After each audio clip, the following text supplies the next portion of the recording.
It's always that strange part where it says live on the one screen, but on the second screen, it does. Oh, I think we're live. Okay. Hey, everybody. All right. So it's an interesting evening. It's going to be an interesting show. Hopefully, I sound okay. I see everybody is in the live chat. Thank you for showing up. It's a really special night. Um, I have a really interesting guest. I've been friends with Jeremy for at least a year, I would say, Jeremy, on Twitter and elsewhere, would you say? Yeah, I think just over a year. Exactly. And we've gone back and forth, and he's taught me a lot, and it's just, a really interesting conversation we've had back and forth. And I just thought now would be a great time to have Jeremy on. And welcome to SMQAI. Welcome to the channel. We've got a lot of the regulars in here, so I appreciate it. And so I guess the best way to start this off, because I've done interviews before, but I want to try something a bit different. Why don't you tell me about yourself and what you're about and what you're into? I think that would be a cool way to start. Yeah, no problem. And first off, I just wanted to thank you for inviting me on the show. It's an honor to be here. I've really enjoyed your show, like since the 2012 We Died in 2012 days. So Oh, uh, thank you. yeah, so what a what I'm about really. I'm about a lot of different things, but I've over the years I've developed a specialty in the occult, and especially um, I've focused on the left-hand path of the occult in particular. And that would be, in particular for me, it would be Luciferianism. And it's a little bit different than Satanism because I feel like Luciferianism is almost like what people would usually refer to as a middle path, although I don't really like any of that terminology, left hand path, right hand path, middle path kind of stuff. I like to call what I do a complete path. And I feel like people with a right hand path or left hand path goal can do it in a complete way or an incomplete way. And that's more important, to do it in a complete way because, um, sorry, I'm using a lot of jargon here. No, no, it's good. It's fine. I use your own words. This is very interesting. But basically, there are two main kind of goals within the occult. One of them is to reunite with the source or God or whatever kind of term you want to use for that. And it's kind of like almost like a return to Eden or a return to the womb, almost kind of uh, desire, and you kind of have this ecstatic union with God, and that's one goal, and that's generally referred to as the right hand path in you know the jargon. The left hand path is where you seek to become a creative force in your own right in the universe, a god in a sense, if you want to use an old school word, a lowercase g in a sense, not the god, but like a god, an active force in the universe, that active creative force in the universe. Like you could say there's a god of this, there's a god of that, right? And what kind of god you might become if you could evolve into that state. And so rather than uniting with the source in an ecstatic state of union and personal dissolution, um, it's sought to almost kind of refine the self into something more elemental and a creative force in your own right, and that would be the left hand path. And so that's what I've kind of gravitated toward. Um, and Luciferianism, I feel, is almost like a lot of people will say the left hand path is a selfish path, and I don't think that that's very fair. But there is definitely an element of rational self interest as part of that whole philosophy. So there is that, but does get exaggerated by some people, even practitioners of it fall into that. But I feel like with Luciferianism, the word Lucifer itself literally means light bearer or bringer of light. And light has always been the universal symbol of knowledge, you know, the world over for since time immemorial. Um, so that is kind of like a bringing of knowledge, kind of somebody who carries the knowledge and protects the knowledge and also distributes the knowledge as well to empower others, like Prometheus, giving the flame, stealing the fire of the gods, this forbidden knowledge, and giving it to humanity and letting them do with it what they will, to empower them, to give them a leg up, in a sense, to become more of their own, to determine their own destiny, in a sense, right? Mm-hmm. So that's kind of a good summary of the philosophy that I've kind of specialized in over the years. And that comes with Yeah. occult practice as well. Okay.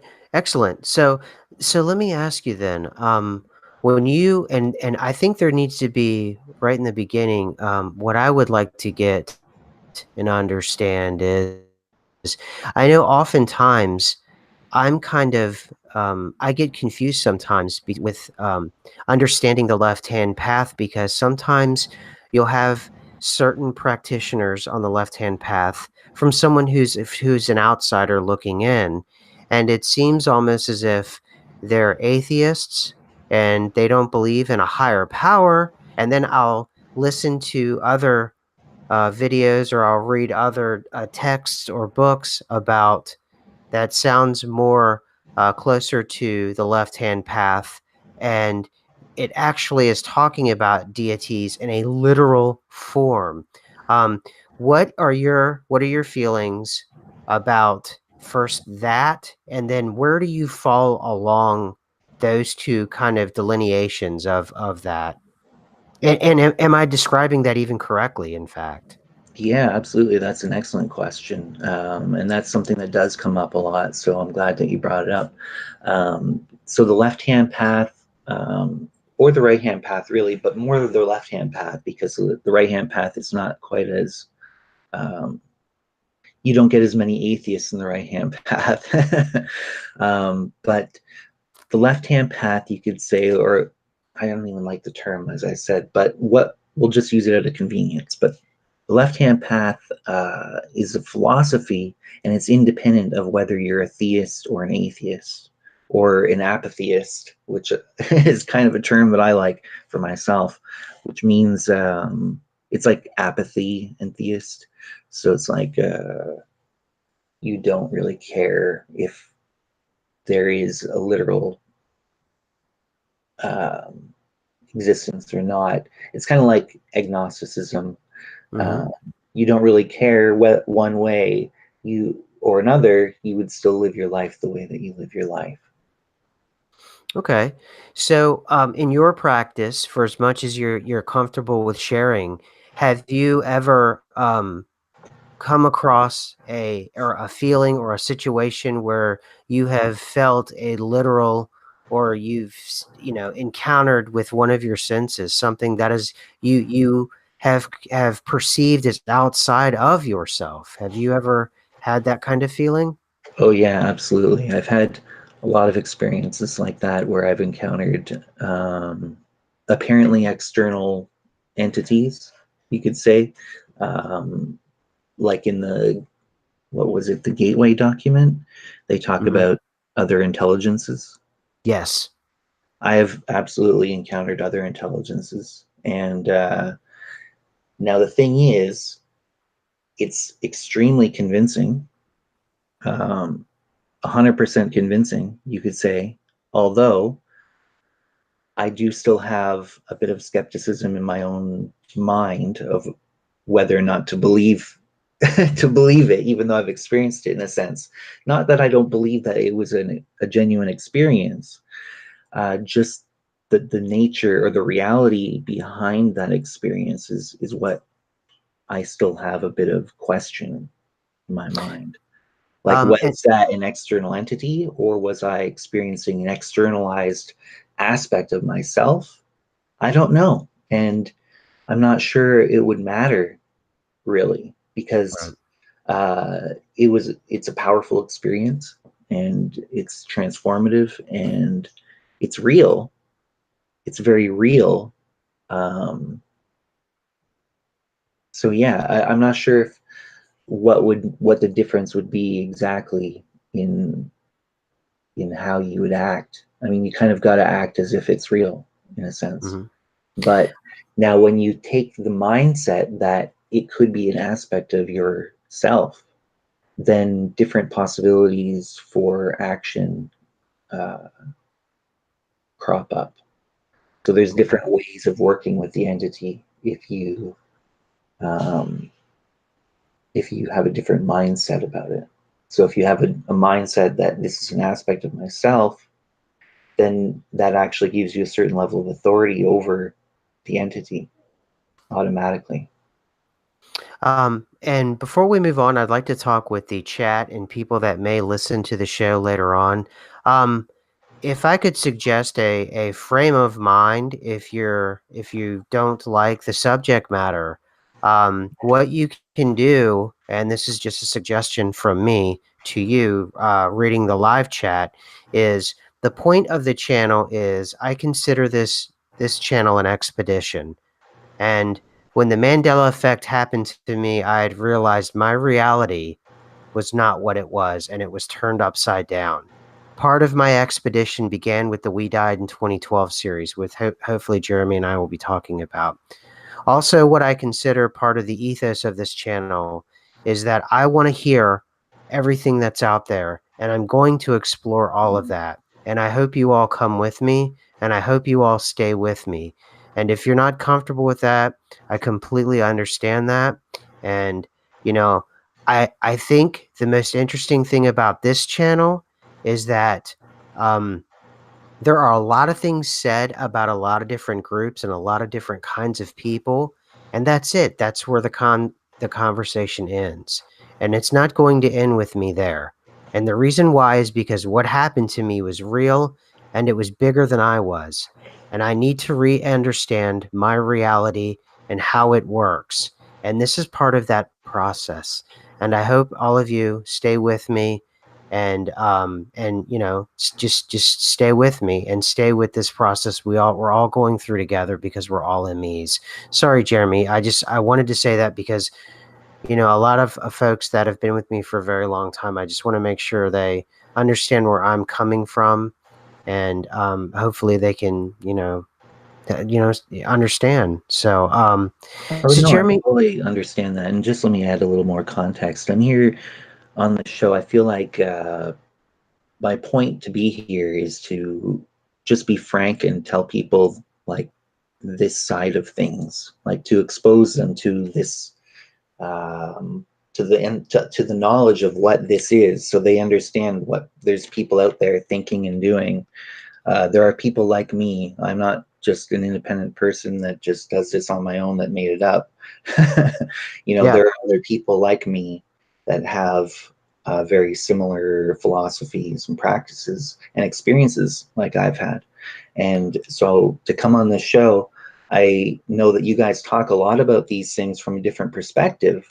Um, and I just wanted to also share that there are people out there doing this stuff, and I just want to be frank about it to everybody. Like, this is what it is, and I don't Right. upset anybody. I'm not here to upset anybody. I want to be very respectful in that way.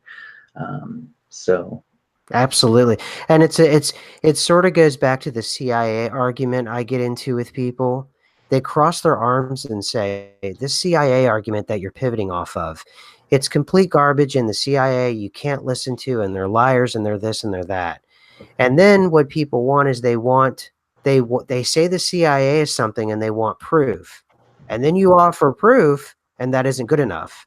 And it's like it's a catch 22. It's like literally the CIA ripped from their hands from a FOIA request is exactly the very thing people are accusing them of doing, which is messing around with, forces that can be considered occult, and the other side of existence and all of these other things.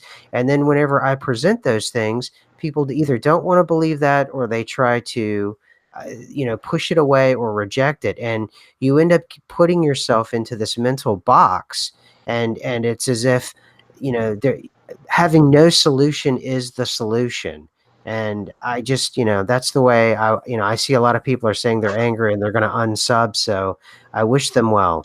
Anyway, getting back to this, since we're talking about the Mandela effect, and oh yeah, one last thing, like you said, people are doing this whether you're upset or not, as a listener.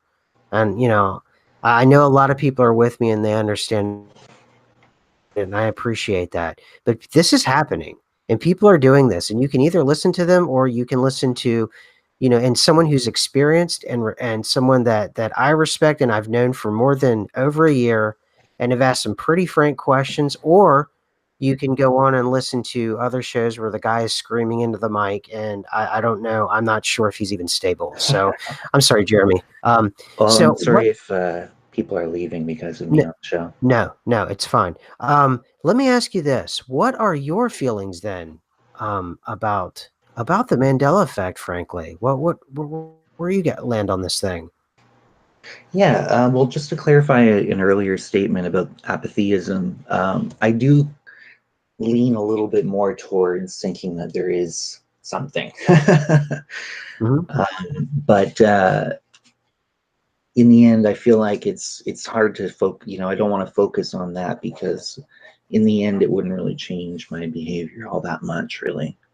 You know what I mean? Interesting. Yeah, that's a very Now, interesting way to think about it. now, for the Mandela effect itself, now I do think there are some things that can be explained by the memory thing, but there are other ones that are very inexplicable. There are some ones that are very tenacious, I guess you could say. Um, Hmm. Hmm. Under scrutiny, it's like, well, this is really, really convincing, certain ones. And I think that for different people, that's different. The thing that's really convincing to them might be different, which is interesting. So, would you say, and do you get the feeling that the Mandela effect? I consider the Mandela effect as somewhat paranormal. I consider the Mandela effect something that is. I'm still trying to fall under the guise of it's a naturally occurring event that we're just now discovering. Um, and I try to think of it that way for a couple reasons. One is to keep my sanity, but also two, so I have a base to pivot from, to say that this is natural. So at least if I have that in my back pocket, and I know I sort of have, almost leaving breadcrumbs, so you know where you started from, because you can end up in a circle with these kinds of situations. Like Hansel and Gretel. Exactly. Absolutely. um, yeah, I think that when I've been thinking about the Mandela effect, I've been thinking about it in that way too, as a natural occurring event. And I feel like maybe the Mayans knew about it, and maybe there were some people that had some kind of knowledge about these natural cycles.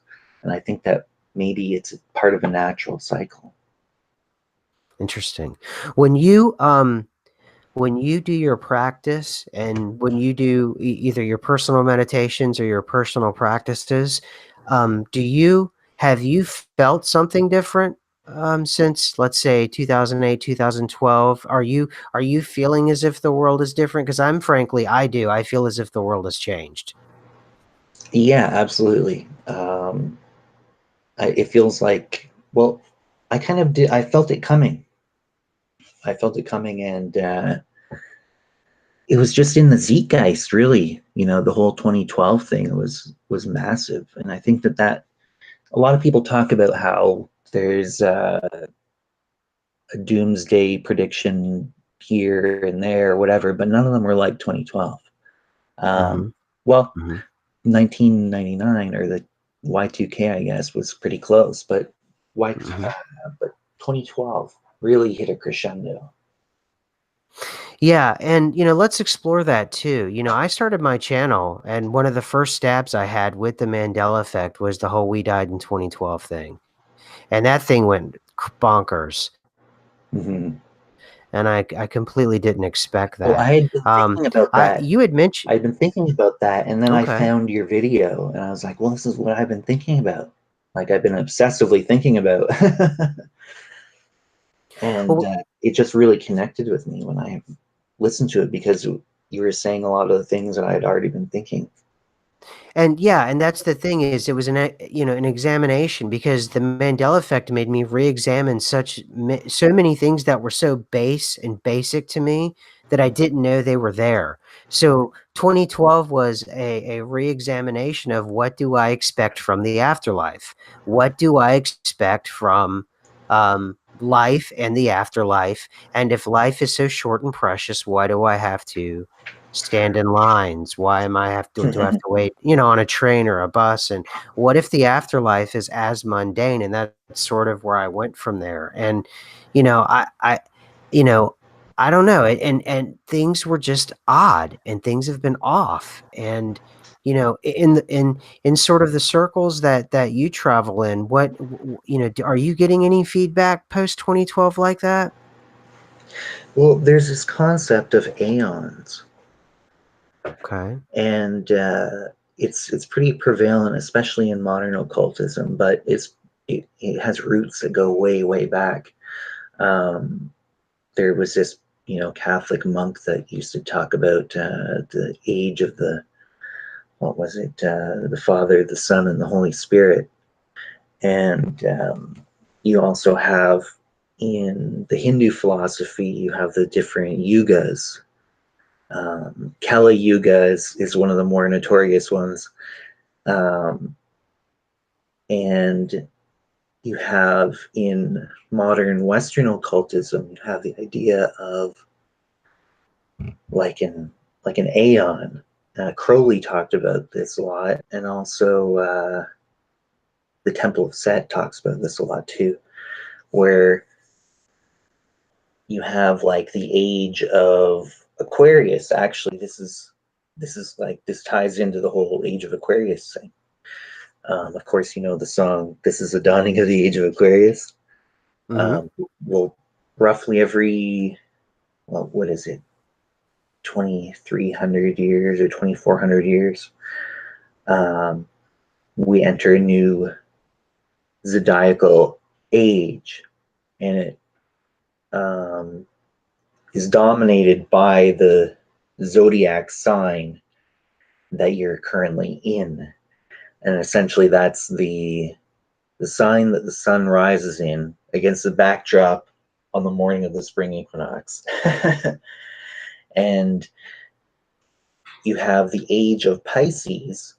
A lot of people say that we are leaving the age of Pisces, which was dominated by Christianity, which is interesting because the symbol of Jesus is a fish, and Pisces is a fish. Mhm. And then they're saying that we're entering into the age of Aquarius. And some people say that we have entered into the age of Aquarius. Some people say we're about to enter, but really it's a very long transition phase. It's not just like a snap of the fingers and now we're in the age of Aquarius. And maybe there is a moment at which point you do flip over, but the calculation isn't accurate enough to really pinpoint it like that. So different people have said this is when we have entered into the age of Aquarius, and this is when we've entered into the age of Aquarius. And a lot of times they had motive behind picking a certain date because they founded a certain organization at a certain time, and they said, and we founded it at the same time as the age of Aquarius, you know. Mhm. But that is generally part of the idea. Is you've got it's a very pervasive idea in the occult community that there are different ages or aeons, and that we've entered into a new one just now. Interesting. So if we've entered to so these aeons, or oftentimes I'm kind of on the fence about whether or not time itself has become something that is a little less stable. And Hmm. I was wondering if there are any kind of occult systems or esoteric systems out there that you can think of that would even somewhat align or harmonize with what we're experiencing in terms of the past being alive, or things changing in the past, or Hmm. once is there anything that has been experienced before with some of these symptoms that we talk about that may coincide with other systems of the occult? Yeah, so there's this thing called A-causal magic, um, which just means that the sequence of cause and effect doesn't necessarily have to go in that order. You can have an effect before the cause. So the classic example of this would be you do a magical operation to um, because you have a need. Let's say a certain bill needs to get paid or something, Okay. and you do a magical operation to bring you the resources to cover that unexpected bill. Let's say, um, and then you get in the mail later that same day a check that just so happens to cover that bill, and it was from a source that you forgot that you had coming to you, um, or somebody owed you money and you didn't know that they were going to pay you back that day. You weren't expecting it yet, and they send it to you that day or whatever. But the thing is, they would have had to have put it in the mail before you did that magical operation. So did the magical operation cause it in the past, or was it just a coincidence? But that's kind of what magic that's kind of how magic works, is it increases the number of meaningful coincidences. That's very interesting because a lot of people in the Mandela effect community, like myself, we have a lot of coincidences, a lot of synchronicities. So that aligns very well. And I've been reading up quite a bit, as you know, Hmm. since the Mandela effect hit, and I was reading the Lesser Key of Solomon, and I noticed some of the demons they talk about. Most of a lot of the higher demons they talk about, they're able to traverse time, or they're able to tell you time in a non-linear fashion.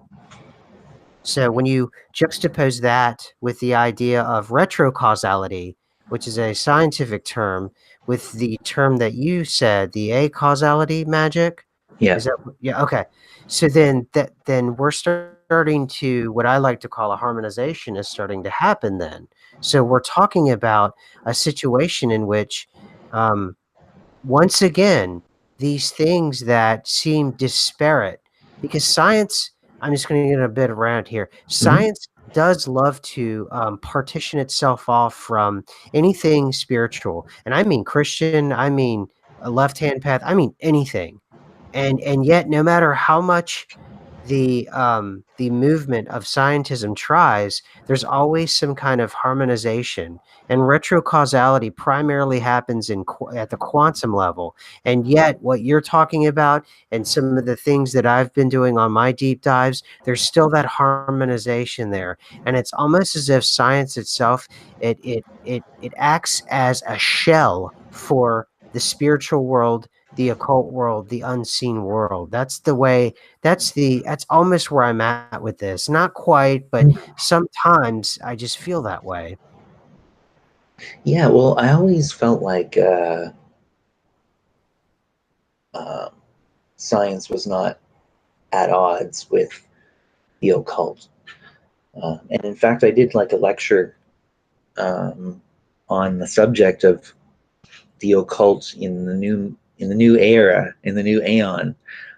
because it feels like it's not really occult anymore in a sense, because the word occult literally means hidden.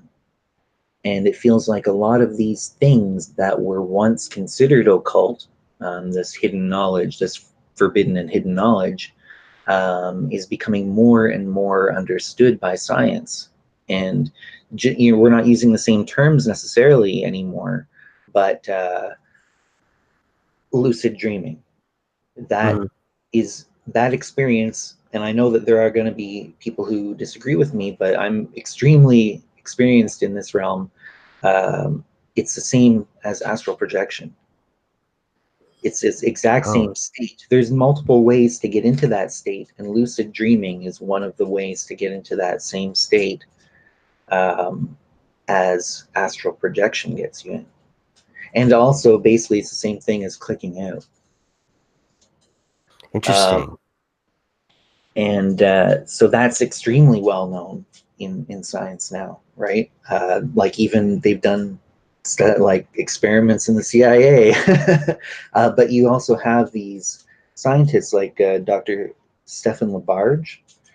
I hope I pronounced that right, but he has a sleep lab, and he's been studying this, specifically lucid dreaming, for decades in the lab, and you know, understanding the brain waves that are going on when someone's experiencing lucid dream, and other physiological things that they've been able to observe. Um, and that's not the only esoteric science that is no longer esoteric. It's well known and fully understood by science now. A lot of these things. Yeah, and that's what I'm seeing is a flattening out of information. There's no longer a kind of vertical formation of information. A lot of information has been flattened out, and I think, particularly in the arena of censorship and politics and like the world of independent reporting, it's really having to grapple with that. And it's really the people who have the power of the platforms, they're not able to come to grips with the fact that that's already happened now. And so it's almost as if, the water keeps washing in and you have like a rake and you're trying to rake the water back as it crashes against the sand. And Mm-hmm. Mm-hmm. that's what I feel like a lot of these platforms that are, they're trying to push this thing back, and it's not gonna happen. And I think that's for things like the occult and things like science. I what and let me be clear about this for everybody. When I love science, what I'm talking about is scientism in terms of it being a political and economic tool for pushing people out and using that authority of one single person, the but science argument, in order to push out conversations of people who aren't experts, you Yes. know, right? And Yeah, I think absolutely. that there needs to be more of a seat at the table for the spiritual side, the paranormal, the occult in the traditional sense. People, practitioners like you, there needs to be a place at the table now. And I think science needs to come to grips with that because we just talked about, this A-causal magic. You just explained retrocausality, and that's a scientific happening. So that those things are the same thing, and it's just at this point, it gets back to my point about language. All we're arguing over is semantics at this point, you know? Um, so let me ask you, what are your thoughts about that then, about the clicking out? It sounds like you're pretty well versed in the document. I know you and I have talked about it outside of the show. What are your feelings on the idea of there being non-corporeal intelligences and our government having a reaction system to protect the particular agents or officers or whomever, and they have backup plans to sort of repulse those particular non-corporeal intelligences. What does that say to you, and what do you think? It's extremely familiar, and I think that it's definitely a prudent measure to have those techniques of separating yourself from a non-corporeal entity that you've encountered. Um, yeah, I just want to sorry, just gather my thoughts here. No, it's good. Take your time. I'm totally interested because you have the experience. Take your time.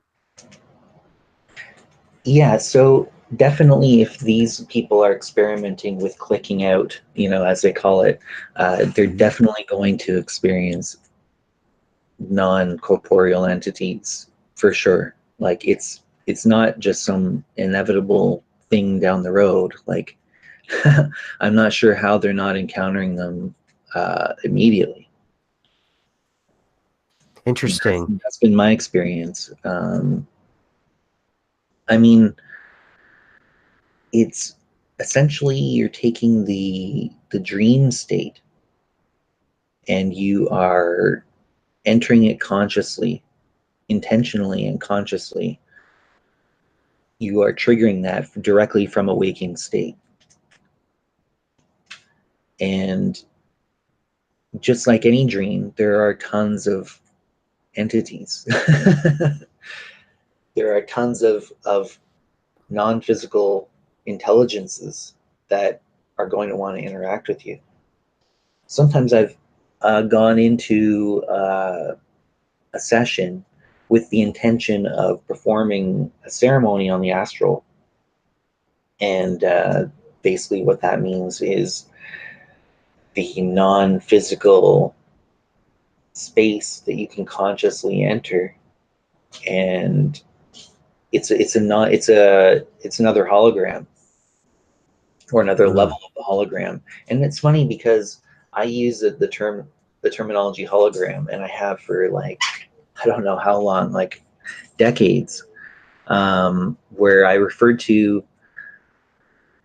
Okay, I guess let's take it to the basics. So when you are walking around and experiencing what you're experiencing right now, and everybody listening right now, this everything that you're experiencing around you, the sense of touch, the sense of sight, everything like that you're seeing, feeling, hearing, uh, is because your sense organs are picking up data from the environment around you and translating that into an electrochemical signal, which gets sent to the central nervous system in the brain.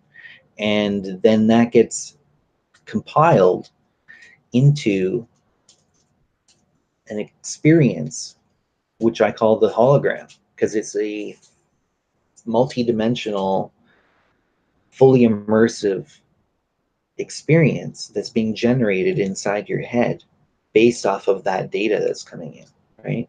So that's Mhm. your hologram that you're experiencing. It's kind of like your heads up display to navigating and interacting with the universe around you. It's your own internal. It's not you're not actually uh, what you're experiencing isn't the universe. What you're experiencing is like a heads up display inside your vehicle kind of thing. Mhm. Mhm. Now you can change a channel, and instead of having your hologram being generated from the inputs primarily coming from your sense organs, you can have your hologram be generated primarily from other inputs other than your physical sense organs. And there's speculation on what that other source could potentially be. It could be like it seems to draw from, it'll draw from your memories and other internal experiences, and also from your deep psyche, I believe. But if our brain is an antenna, or the physical matrix of our brain is an antenna for signals or Mhm. something beyond that, if we can accept information from other sources that are non-physical, then that could be a source of data that you're getting that's generating that other hologram. I like that. But with that, it almost sounds like, well, it sounds as if, and the document backs this up as well, as if the brain itself is creating the hologram? If that's the case, are we on the astral plane, like our real quote unquote real selves, meaning not this illusion of this body? And if we are on the astral plane, are we very vulnerable? Or if not the astral plane, we are somewhere else. I get the feeling we're somewhere else. And We're I both. We're in worry. both. The thing it's just what part of it that you're tuned into at the time. Where the thing is, there's no physical body in the sense that we think of it. It's just vibrations bouncing against each other. The whole universe is just vibrations bouncing against each other and creating standing waves and uh, dynamic waves and all of that. And we are taking in that information in a node, an energy node, which is ourself, our mind, I guess, a nodule in that wave pattern of the universe, and are processing the data around us in a different way. So would you say like various magical practices then is a way to kind of switch up an individual's frequency or the immediate frequencies around them or whatever the intention is for a particular procedure or ritual or whatever it may be? Would it be, is that a fair way to describe it whenever we're talking, at least for this session? Yeah, absolutely. And there's even practices called vibrations where you will well, I'm sure you know what I'm talking about, but for the Yeah. people listening, when you can vibrate a word of power, it is supposed to have a dramatic effect on the environment around you and the universe at large. Because we do have a holographic, because if this is a holographic universe, then a change in one part of it changes the whole, right? Mm-hmm. Because the all is encoded in every part, right? Absolutely. So if you make a localized change, and then it changes the whole universe or multiverse potentially. Yeah, absolutely. And that's another thing too. I've heard people talk about having a multiverse and then there being a dimension directly next to ours. And sometimes they can hear loud noises only certain people can hear. And they're thinking that in that there's some kind of combat or something happening the next dimension over, almost like next door. And I honestly, at first, it was I don't know, I was kind of shrugging that one. But the more I start to learn about frequency, and the more I can understand the impact that it actually has, I could, and now knowing that there is most likely more than one version of this reality, it doesn't sound that far fetched to me. What do you think about that? Yeah, I never heard that particular one before, but in it might not be literal vibrations within the vocal, or not vocal but audible sound range, but it might be vibrations, sound in a sense, that are experienced in a different way or through a different sense or organ of the body potentially, or of the spiritual body. I think that we exist on multiple planes, Mm. and depending on your focus, you can focus in on different planes of existence. So that's part of what magic is being able to train your mind in order to change what inputs you're utilizing to create your hologram, or even to shut the hologram off completely. Um, that is a very advanced technique called the what is it called, the clear light, in Tibetan Buddhism, where Mm. they do this advanced form of sleep yoga, where they are fully conscious during non-dream sleep. And to me, that's when you are kind of experiencing the pure realm, without interpretation. You're just kind of existing, and you are just kind of pure consciousness at that point. You're existing in what they call the ground of being in Buddhism.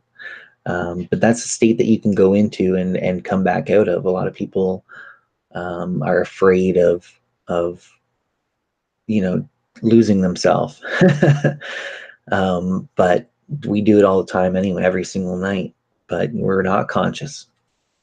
This is adding consciousness to that deep dreamless state, and you can be conscious during that. It's kind of mind-blowing. And I think a lot of people experience it here and there, but they don't realize it. And that falling feeling that you get sometimes when you're asleep and there's nothing around you, it's just a sensation of falling. That's actually part of that, because the hologram isn't there and you're used to feeling gravity. You're used to feeling gravity, and so when that sensation is not there, the brain interprets it as falling because it's a weightless feeling, and that is basically a temper. And usually you just jolt yourself out of it. But that is part of it, where you are not experiencing a hologram in that moment, but you're just experiencing being conscious without the hologram active.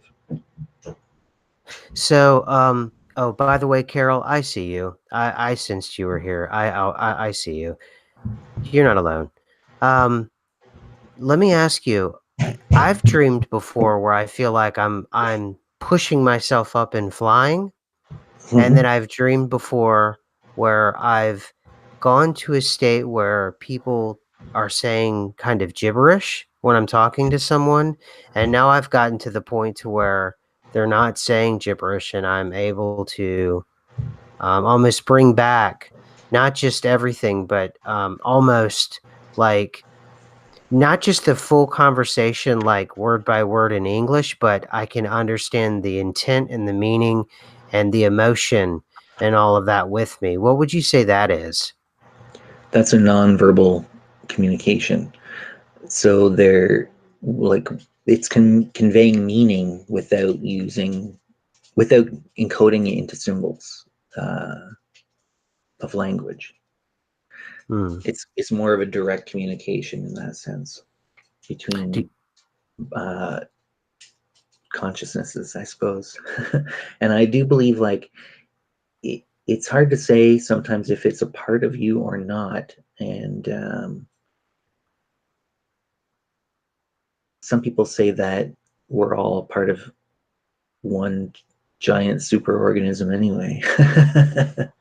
Yeah. So it's hard to say, like, are you able to have that direct communication because it's part of you, or because you are not limited by the physical plane at that moment?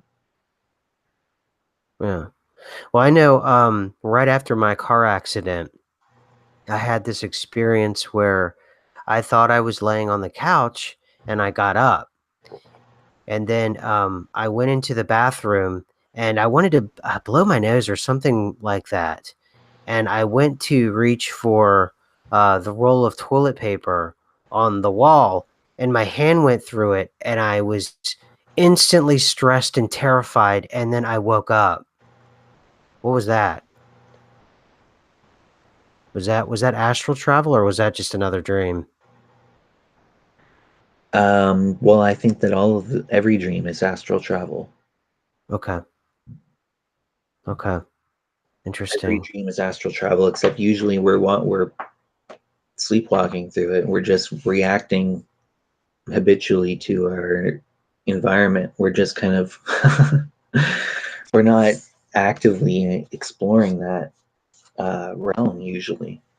You know what I mean? Usually, most of the time, when you have a dream, you accept the reality that's being presented to you as a physical reality, as a literal physical reality, and you react to it the way that you have habitually built up your predilections and reactions too. And and most of the time you go through the dream, and the whole time you were duped by it, thinking that it was something that it wasn't. And then Okay. you wake up, and then you're like, oh wow, that whole dream I just reacted to the whole thing, and I didn't have a conscious act in the whole dream. Sorry, you do have conscious acts within the dream, but they are done in a state of ignorance as to the nature of the reality that you're experiencing at the time. Okay, if that's the case, then people who experience the Mandela effect intensely, now that we're questioning this reality, have we somehow dislodged ourselves from the natural sort of seat or the natural progression that most normal people have? Because those of us that see it and know it's real, have we, in a way, either for better or for worse, we've sort of come loose for lack of because we have no language for this, and that's part of what this channel I'm trying to, carry along with this channel is create some kind of language for this and develop systems of understanding. Like tonight, I think we've developed some real solid understanding, taking retrocausality, a scientific term, and marrying it very, very well with an occult term, and still proving once again my point that the two are inseparable. But anyway, I'm sorry, that was an ego moment. But anyway, the point I'm trying to say is that if this waking state that we're in, and we no longer can put our faith in this waking state as we did before, because we do see the Mandela effect. Like the most recent one for me is that Grand Central Station is now Grand Central Terminal. Not to mention, yeah, not to mention just the personal ones that I have. That's, but I'm talking about the mass ones. Are we somehow, dislodging ourselves, and are we doing it as a mass group and somehow modifying reality itself, the properties, the frequency properties, the cymatic properties of reality itself? From my perspective, this is what's going on. We've entered into a new aeon, a new creation in a sense. According to the Mayans, it's a new. The old creation ended, and the new creation began. It's happened more than once. We're in the fifth creation now. Um, this is how I feel that's probably the way it is. That's probably a good way of describing what happened, and that we are in this new creation, and it's more plastic than the old one, Hmm. and there are more people that are noticing, or there are people that are in the Mandela effect community that are people who have noticed that we have entered into this new creation, that we're in this new universe, and that we you have even come up with names for the new universe. I think you call it Orion Arm, right? Yeah, yeah. We say, we were in Sagittarius and now we're in Orion or Orion Spur. It just depends on who you talk to, but the general consensus is Orion. Correct. Yes. So we've entered into. So you've come up with your own terminology for these things as well, and so we've entered into the new Orion universe, let's say, Hmm. Hmm. and the people that are noticing the differences between the old and the new, and the plasticity of this new universe, are entering into co-creation with the universal creative forces that are guiding the development and sustaining forces of the universe itself. Like you have all these different forces of the universe, right? You Hmm. have the strong magnetic, or the strong nuclear and the weak nuclear, and all these different forces, right? You have electromagnetic, and you have gravity. Although that's a weird one, um, I'm not sure it really exists. But you have all these different forces, and you have these forces of nature, as well that guide um, and seem to characterize different aspects of nature, and we are part of that, and we become co-creators in the way that the universe ends up turning out. Interesting. And that's what I've said too, is that the co-creation side of the CIA FOIA documents are pretty powerful because they call it patterning, and they use a form of patterning. And I think it's page 27, section J and K. They talk about the use of that patterning to repel those non-corporeal life forces. But what I'm thinking is that the Mandela effect and this change, this new Aeon, has been so powerful. We're able to take a lot of those things that we would do in another hologram, so to speak, and it's almost as if it's here with us. And I know for me personally, it sent me on this kind of quest. And, you know, everyone in this chat and everyone part of the that's part of the channel, and including you and everyone I know on Twitter is part of, my own journey. But I also like to think that I'm co-creating with everybody else too. But in doing that, I've almost taken on, and it dawned on me about 6 months ago that I've taken on that responsibility with everyone else. And that's when I started to pivot more towards not being proselytizing with the Mandela effect and kind of pulling back with it, because um, I stick with the idea that it has to hit you in a very personal way, or it has to resonate with you, or you have to see it, or because you're just not ready for it. And I just don't think everyone is quite ready for it. And again, it weaves very well with a lot of occult. Absolutely. The I was just thinking Yeah. that, like, Hmm. for example, just to pick a classic example that a lot of people will recognize is in Freemasonry. Although it does still happen, people aren't really supposed to be invited. Um, you're supposed to come to it of your own free will and accord. And Oh. the thing is, like, people can make it known that they're a Freemason, but uh, generally, if you want to become a Freemason, you ask them about it. They usually won't invite you. Sometimes they do anyways, but they're not really supposed to. But sometimes a buddy will be like, hey, you really should get into this, is really cool or something, right? And they're not really supposed to do that, but people being people. They'll do that with Absolutely. their friends. They'll tell their friend, hey, you should probably. But the symbolic kind of um, what's the word, rule or concept behind that is that you're not really supposed to invite people. They're supposed to ask you about it, and then you can tell them about it. And if they're interested, they're interested, but you're not Mhm. really supposed to proselytize that. And the same thing goes with a lot of occult groups as well. Most occult groups don't really actively go out there recruiting. They'll make their presence known, and if anybody is interested, then they'll approach them. Yeah, and I'm that's kind of the feeling I'm getting with the Mandela effect, simply because when I did the 2012 series, there was a group of people who they reacted poorly, and I'm saying that delicately. And I realized that you can simply put an idea out there, and if it messes with someone's framework or their paradigm or whatever you want to call it, you can, you know, send them spinning, and it's just the slightest thing could set some people off, and it's just I take it as a responsibility. Now I do.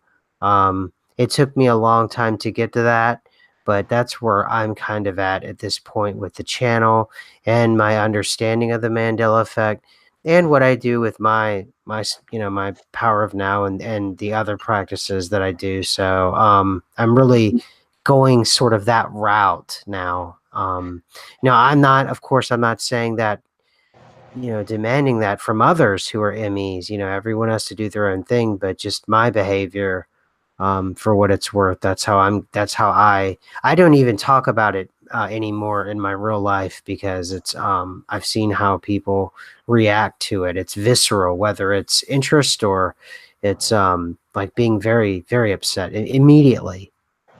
Well, that's interesting. You know, as you talk, a lot of things come up in my head, and I'm trying to pick which one to bring up. But Sure, um, sure. You this can interview me, sure. this recurring thing that happens in a lot of my dreams, and actually is something that helps trigger me to recognize that I'm dreaming sometimes. Um, Within a dream, if it's not a lucid dream to begin with, if I'm caught up in the dream, if I see crazy things in the sky, um, like fireworks or UFOs or Hmm. uh, giant planets or extra moons or things like that or extra suns, then that I've trained myself to say I'm probably dreaming right now, and then there's certain procedure that I do to test um, what the nature of the hologram I'm experiencing at the time is, whether it's a dreaming hologram or a waking hologram. And the UFOs, that's a very consistent thing. And it's funny because sometimes in the dream itself, I've there's one dream in particular that really kind of shook me. And in the dream, there was a UFO, and it was kind of a classic flying saucer with like chrome kind of colored shiny in the sky, kind of hovering there, and it was just very obvious and freaky. And I was with somebody in the dream, and I turned to them and I said, hey, look, do you see that? And they looked up, and then immediately they looked away and pretended like they didn't see it. And I was like, did you saw it, right? And they're like, I don't know what you're talking about. And they couldn't process it. It was too much for them to process. So they just their mind blanked it out basically, or their mind immediately suppressed it, and Hmm. they refused to look back up there because part of their brain knew, or you know, I mean, this is a dream character, right? This is a non corporeal entity that I'm interacting with that is just in the environment, and I'm like, hey, look at that. Hmm. And they couldn't handle it, and there was a couple other people, and I tried to get them to look, and they wouldn't even look. Wow. That's a And lot like this it this really just that just struck me, and it's impacted me. For that was a long time ago. That was like 20 years ago that I had that. It's interesting. Um, I know I'll get into a semi dream state and I can remind myself, I'll start to feel the emotion in the dream. And I can, if I'm not deep into sleep, but I'll be in a semi, like just like stage one or whatever, I can pull myself out and say, nah, this isn't real. I'll know right away. But I will get into a deep sleep and have absolutely no control over getting out of there. But I have brought back the feeling of flying and being able and being excited and happy that I could flap my arms and kind of fly and being happy about that too. So it's very odd. But my dreams, it's always nighttime. I've never had a dream where it was daytime. Oh, It's really? yeah, never. I've never had a dream where I'm walking around in the sun. I don't know what that means about my subconscious, but yeah. That's really But interesting. yeah. So oh, you've had a dream where you were in the sun? Oh yeah, lots. Yeah, Oh man, I wish I did. I've had nighttime and daytime dreams. Interesting. The Not me. flying is very exhilarating. The flying is Another one you wonderful. could try that is a little bit harder than flying in a dream is to pass through an object like a wall or a door. Actually, if you pass through a door, it's easier than through a wall. Mm, Part of the brain, or mind, I should say, part of the mind, I guess, is so conditioned to think of a door as a gateway, I guess, and mhm, a wall as a barrier, that it's easier to tell yourself this is non-physical. Of course, I can pass through it and then do it. But when you try and go through a wall in a dream, uh, it's hard. But try and walk through a closed door, solid, well, in the dream, solid closed door, and it's easier. to wrap your mind around passing through the door, the solid door that it is to pass through the wall. And that goes back sort of to, did you follow that doorway thing that I was talking about that Yeah. recently? Yeah, that's Now, crazy, right? one of the major practices that people will do is every time they pass through a door, they will remind themselves to check whether or not they're dreaming or not. And that's one way to put that into your habitual behavior, to drill that into your habitual behavior so that, as I said before, when you're in a dream and you don't realize you're dreaming, you just kind of react habitually to your stimulus. And so, if part of your habitual behavior is to check whether you're dreaming or not, then eventually that'll work its way into a dream. And in the dream, you'll check whether you're dreaming or not. And you might, if you're lucky, actually realize, oh, yeah, this is a dream. You know, the first bunch of times that you question whether or not you're dreaming in a dream, usually you end up concluding, no, I'm awake. And then you wake up later and you're like, are you kidding me?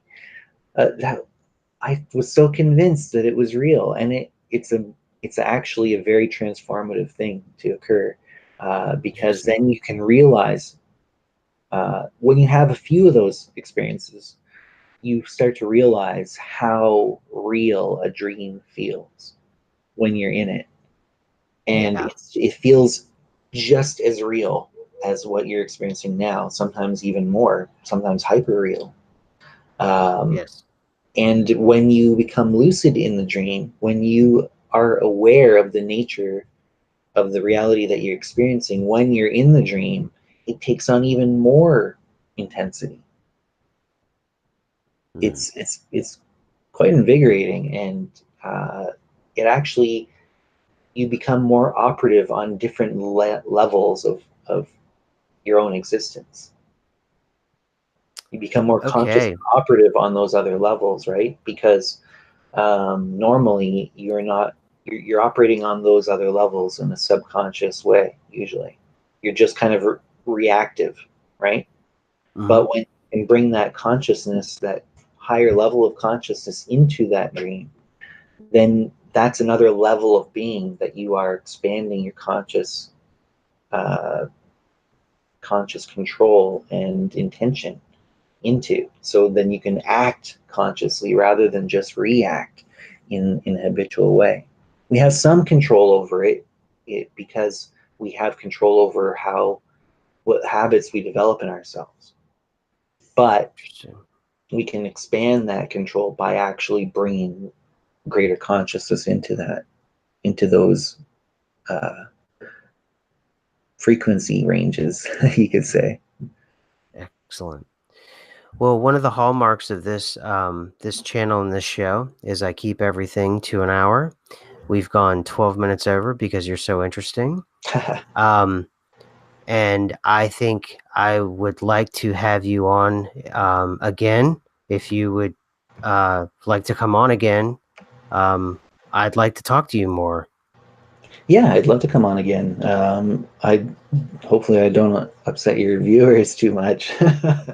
It's fine. Really, I mean, I can see a lot of the, core group and the core crew, they stuck around and I appreciate it. And the others, I hope they come back, because this is all about, the expedition, the Thank you. exploration and the understanding. And I just, I just want people to know this, to have access to this information. That's why I do this kind of thing. Yeah, I don't feel like it needs to be occult anymore, and it's not really. Hmm. It is actually known, but it's still esoteric in the sense that it's not well known. It's not a secret, but it's just kind of, you have to look into it to find out the information. And so, Right. If you want a putting that, holistic. creating a space for that information to be, for people to find it, is one of the things that I do. And that's just it. If you really want to have an informed, holistic point of view about things, you have to go to places sometimes that you normally wouldn't go. Well, you are not that for me, but I know some audience members, Hmm. you are, you know, a rare commodity. But for me, you're not. But I understood that. But I also knew that you have decades more experience in you know the occult and things like this than I do. So in that way, you know, I wanted to share that with everyone on the channel. My own learning from you, because as far as I'm concerned, we could have done this without an audience, but I wanted to incorporate the channel and the audience because maybe you know I know what I got Hmm. out of the interview. Hopefully there are other pieces of wisdom others got out for themselves, and hopefully they can apply that in their own lives in a constructive way so they can understand not just the Mandela effect, perhaps something completely different that I'm not expecting, hopefully, because you know the things that you've said in this interview have been incredibly helpful and interesting. So Well, is there anything you want to tell people about, you know, how to get more Jeremy Crow? I mean, Twitter, or what, I mean, where can we get you? Where can we find you? yeah, sure. Well, I just wanted to say I'm glad that I was able to give back a little because I have gotten so much from your channel. It really does spark a lot of interesting trains of thought in me when I'm listening to your channel, and I really enjoy it, and it's very thought provoking, and I've gotten a lot out of it. So I'm glad that I was able to kind of contribute to the corpus of knowledge that you're bringing to the people. Well, thank you. Well, Yeah, I appreciate that. yeah, and thanks again for having me on. If anybody wants to find out a bit more about me, I have my own YouTube channel. It's at Jeremy Crow, and you can also, I think my username on there is Ziggurat of Enki, but you can just look up Jeremy Crow with no E on the end. It's just CROW. And I have a website, jeremycrow.com, and Twitter at Jeremy Crow. Basically, anything is just Jeremy Crow. Mines, all those different platforms, BitChute, pretty much on everything. I'm at Jeremy Crow. So you can just look me up like that. Awesome. Awesome. Well, I look forward to part two and maybe a part three of this conversation. And Hmm. obviously I'll see you around on Twitter and everything. So Jeremy Crow, I want to thank you very much for you know the SMQ AI community and just me personally. I want to thank you for coming on the Yeah, channel. thanks again for having me, and thanks to your audience as well for sticking around. The people who stuck around, Excellent. especially. Absolutely. And I'm going to stop the broadcast, but we can talk for a second afterwards. Okay. So, all right, everybody, that's it. And we're going to do our normal stuff Saturday for the Lost and Found bin. And then I'll be on Truth Frequency Radio this Sunday at 5 o'clock, everybody. Thanks a lot. Hopefully, you got something really, really good out of this. Thank you.